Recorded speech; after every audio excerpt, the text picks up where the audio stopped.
Hello everyone, एक बार फिर आप सभी का स्वागत है आपके अपने यूट्यूब चैनल मैथ मूवमेंट में। और आज के वीडियो में फ्रेंड हम वृत्त और अर्धवृत्त के सभी पहलुओं पे चर्चा करने वाले हैं फ्रेंड। तो वीडियो में आप लास्ट तक बने रहिएगा। और ये जो टॉपिक है फ्रेंड वो आगामी परीक्षाओं के लिए काफ़ी महत्वपूर्ण है। तो आइए हम समझते हैं फ्रेंड वृत्त के बारे में।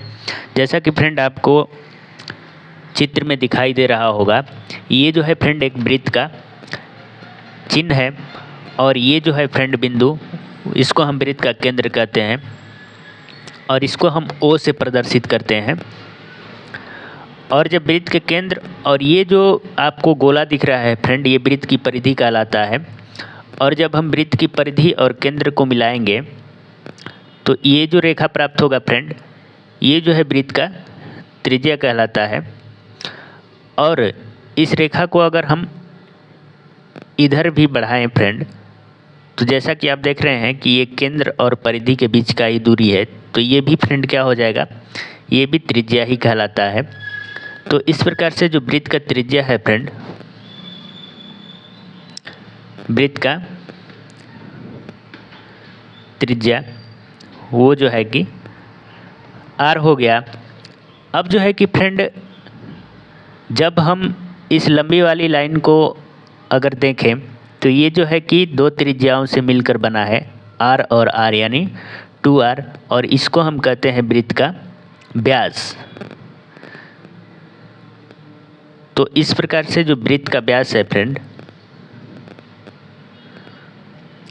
वो जो है कि 2r होता है, यानी जो है कि त्रिज्या का दोगुना व्यास होता है। इसके बाद फ्रेंड हम आपको बता दें कि जो वृत्त का व्यास होता है इसको हम जीवा भी कहते हैं। वृत्त का सबसे बड़ा जीवा जो है कि वृत्त का व्यास होता है। और व्यास जो है फ्रेंड वृत्त को दो बराबर भागों में बांट देता है, यानी कि इसे दो अर्धवृत्तों में बांट देता है।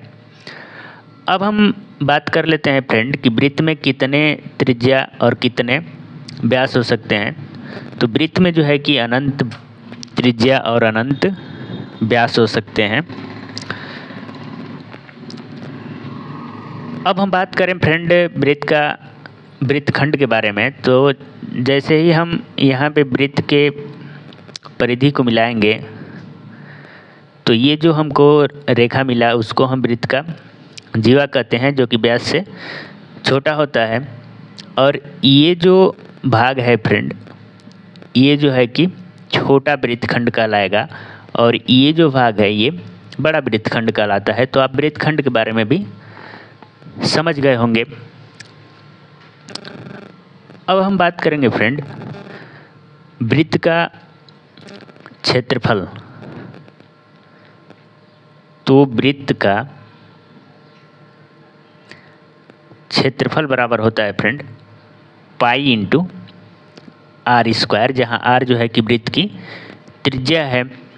अब हम बात करेंगे वृत्त की परिधि के बारे में। तो वृत्त का परिधि बराबर होता है फ्रेंड 2 पाई आर। परिधि को ही हम परिमाप भी कह सकते हैं। तो इस प्रकार से फ्रेंड हमने वृत्त के लगभग सभी पहलुओं को समझ लिया है। अब हम बात करेंगे फ्रेंड अर्धवृत्त का। तो आइए हम अर्धवृत्त के बारे में जानते हैं। जब किसी वृत्त को बीच से आधा आधा बराबर भाग में काटेंगे तो हमें अर्धवृत्त मिलता है। और अर्धवृत्त में आप देख रहे हैं कि परिधि और केंद्र के बीच की जो दूरी है ये स्मॉल आर है। तो ये भी जो है कि केंद्र और परिधि के बीच का ही दूरी है, तो ये भी स्मॉल आर हो जाएगा। और इसके ये जो है वक्र फ्रेंड, ये वृत्त का जो है कि चाप कहलाता है।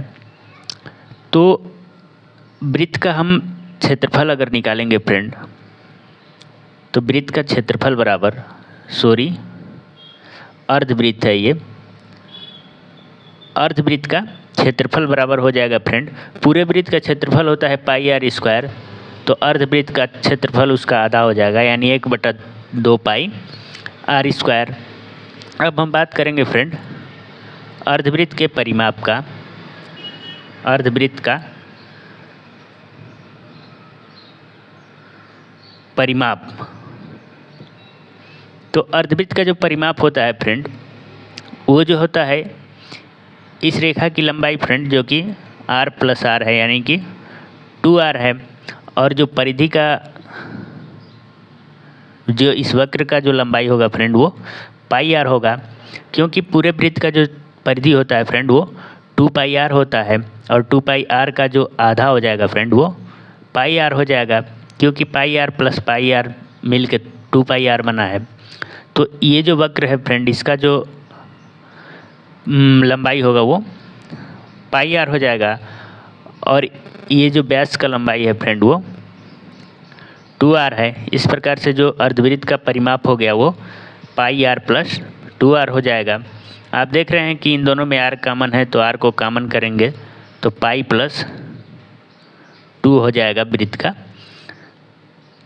अर्धवृत्त का परिमाप। तो उम्मीद करते हैं फ्रेंड ये टॉपिक आपको समझ में आया होगा। तो मिलते हैं ऐसे ही अगले टॉपिक में, तब तक के लिए धन्यवाद। Thank you very much.